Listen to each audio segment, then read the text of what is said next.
Hello, everybody. It's Gary Stuckey with Real Music. Happy New Year to you. Well, here's some news from former Kiss guitarist Ace Frehley. He's got a new album coming out on February 23rd called 10,000 Volts. Check out the new single and video by Ace.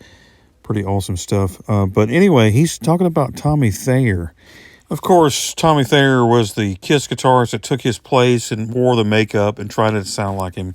Ace says, he told the Guitar World magazine, he said, I was born with a certain technique that many people, namely Tommy Thayer, can't duplicate. And he said, and with Tommy, yeah, that's over now. It's back to the bread line for him, he says. Wow. And, he also talks about how Gene and Paul have always ripped on him and talked about him. But he says they like to talk about a lot of people, and I understand that with Ace upset about Tommy, taking his place. Now, here's my stance on that. They shouldn't have kept going with the makeup whenever Ace and Peter didn't do it anymore. They should have stopped, went back to the non-makeup years, had Eric Singer and Bruce Kulick back in the band. That's just my thing. They shouldn't have kept going with those guys. But, they did, and the rest is history, and you can't go back and all that. But it just makes sense.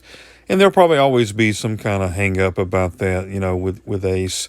And no offense to Tommy. If I was Tommy Thayer and they wanted me to play in the band, of course I'd play in the band. That's just what you do. And you'd wear the makeup and you'd have a great time. And that's just, of course, nobody's going to copy Ace and do exactly like he does. But, what do you do? But the new song by Ace, it does sound really good. To me, it's like the best Kiss sounding album in years, because I wasn't a fan of the Kiss albums that they released.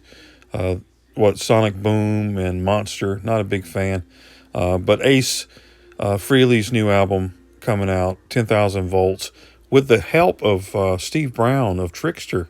So that's pretty cool. But yeah, he's got some good sounds coming, and I think that album's going to be great. Looking forward to it. Let me know what you think. And thanks for tuning in, everybody. Be sure to subscribe if you haven't already, and always remember to keep the music real.